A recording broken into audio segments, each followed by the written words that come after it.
Magandang araw mga kaibigan. Bigyan natin ng reaction, opinion, itong post ng Pinoy Trending. Pahayag ito ni Senator Soto tungkol kay Senior Associate Justice Marvic Lonen ng Supreme Court. Pagsabihan niya na unfamiliar, parang kulang sa kaalaman ang Senior Associate Justice. Grabe. Title, Soto. Sinabing unfamiliar si Supreme Court Justice Lonen sa rules ng Kongreso. Kulang sa kaalaman. Naniniwala si Senator Tito Soto na hindi isang abogado, na hindi umano pamilyar si Supreme Court Justice Marvic Lonen sa rules ng Kongreso. Okay, ito yung exact statement niya. Mukhang unfamiliar. Parang alanganin din siya. He is not sure. Mukhang unfamiliar si Justice Lonen sa rules ng Kongreso which is found in the Constitution. So, ibig sabihin nito, parang kulang sa, ito, pag intindi ko lang I might be wrong, opinion ko ito, parang hindi napag-aralan maigi ni Justice Lonen ang Constitution, kaya hindi siya familiar sa rules ng Kongreso. Okay. Si Lonen ang ponensya ng desisyon ng Korte Suprema kung saan idineklarang unconstitutional ang impeachment ni Vice President Sara Duterte. But anyway, karapatan man ito ni Senator Soto na magpahayag ng kanyang opinion. Ito ang paniniwala niya. Kaya mukhang unfamiliar si Justice Lonen sa rules ng Congress which is found in the Constitution. So sinasabi niya na, ito again, opinion ko na lang ito na baka pwedeng pag-aralang maigi ni Justice Lonen ang Constitution para naman mapamilyar siya sa rules of Congress. Parang ganon ang dating. I don't know sa inyo kung ano ang dating. Kulang sa kaalaman. Unfamiliar Example, punta ka sa isang lugar, unfamiliar ka, hindi mo alam ang daanan. Mabuti na lang ngayon, may apps na Waze ba yan? Mga anak ko, namasyal kami sa US, biyahe kami interstate. Hindi nila, may ganun lang yung tuslok lang sa, anong tawag doon? Nandito kami ngayon, doon ang pupuntahan namin, hindi namin alam. Show us the way. Ayan, magsasalita na. Okay, turn right. After 300 meters, turn left. Just follow the road. Ganun lang, sinusundan lang yun kasi unfamiliar kami, unfamiliar yung anak ko sa pupuntahan namin dahil first time namin papunta doon. Yan ang unfamiliar. Kailangan mo ng guide. So ito, mukhang unfamiliar si Justice Lonen. Naniniwala ba kayo kay Justice Soto? Hindi na.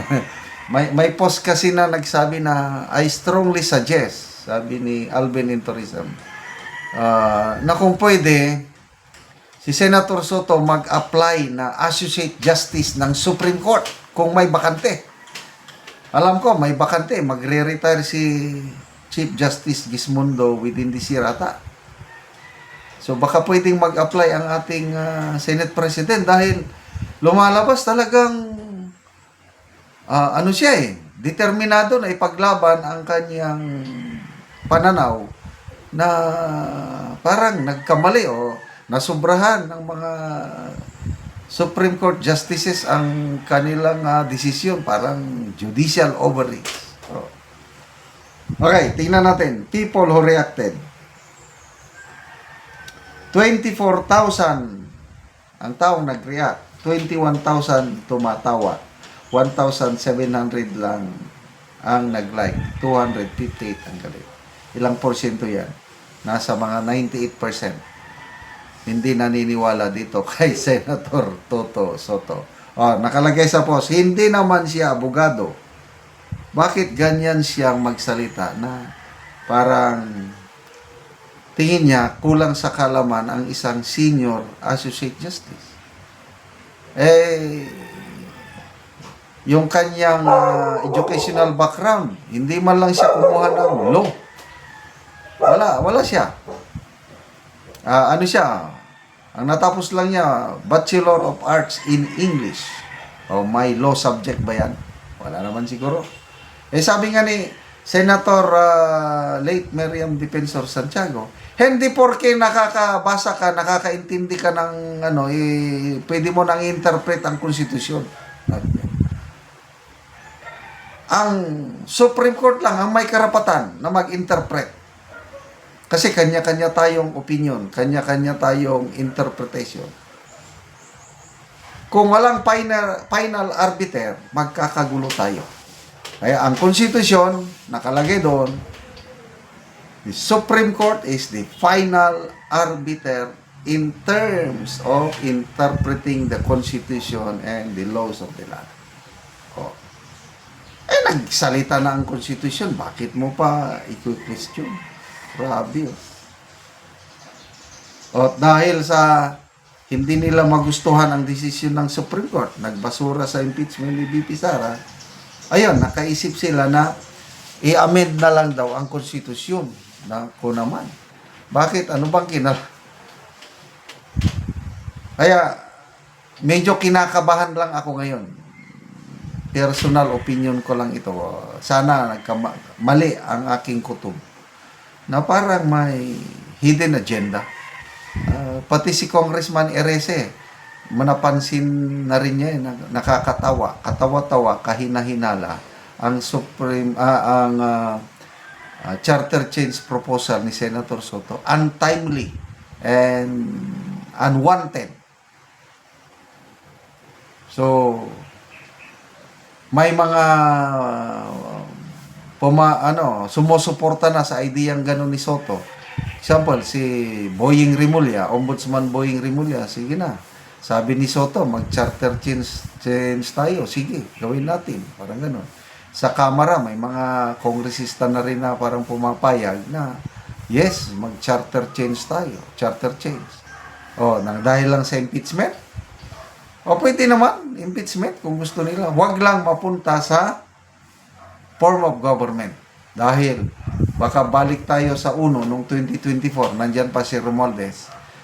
Charter change para ma-change tayo from presidential to parliamentary para walang eleksyon sa 2028 at sila ang mag-prime minister.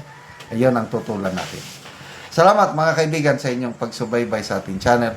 Nakakatulong kayo ng malaki sa tribong Talanding ng Bukidnon dahil ang income natin sa channel nito is pantulong po sa tribo. Namimigay tayo ng libreng yero at pako para makapagpatayo sila ng mas maayos na tirahan. Panoorin nyo ang video na ito. So, mao ni ang matagaan, anak ni ante. So, to si ante. So, ang iyang anak ang nagpasan. So, pagkaluoy gud nila ante kay kuan ng balayo. So, muna yung itsura sa balay ni ante.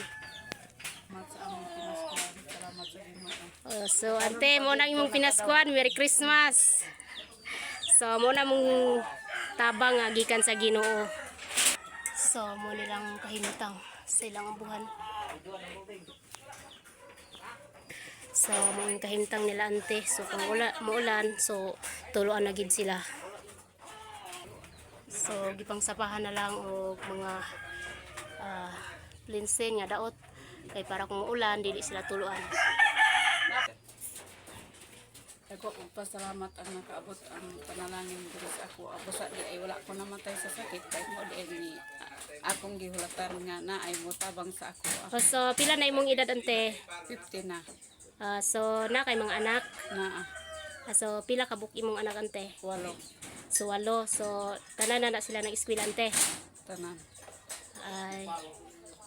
So unsa di inyong pangunubuhian ante? Andra ka nang gabuhi ra og mano. Mag-uuma lang mo. Mag-uuma ra, magdaro. Dili sad amo ang akabaw kay gihilam ra sa amo. So nganong karon pa mailisdan ang inyong atop ante o giyero? Karon pag yun. Tungod sa among kalisod. Ako na ay among kwarta ko to gagid sa bugas nga ipalit nga tig usara ka gantang. So asa da imong bana ante? Ko sa uma. So nagtrabaho ang imong bana. So ante dako kayong pasalamat mo to ang among gihatag sa imuha nga atol pagyud sa Pasko ug Merry Christmas kay ante. God Daghang salamat sa bless. Ginoo. Okay.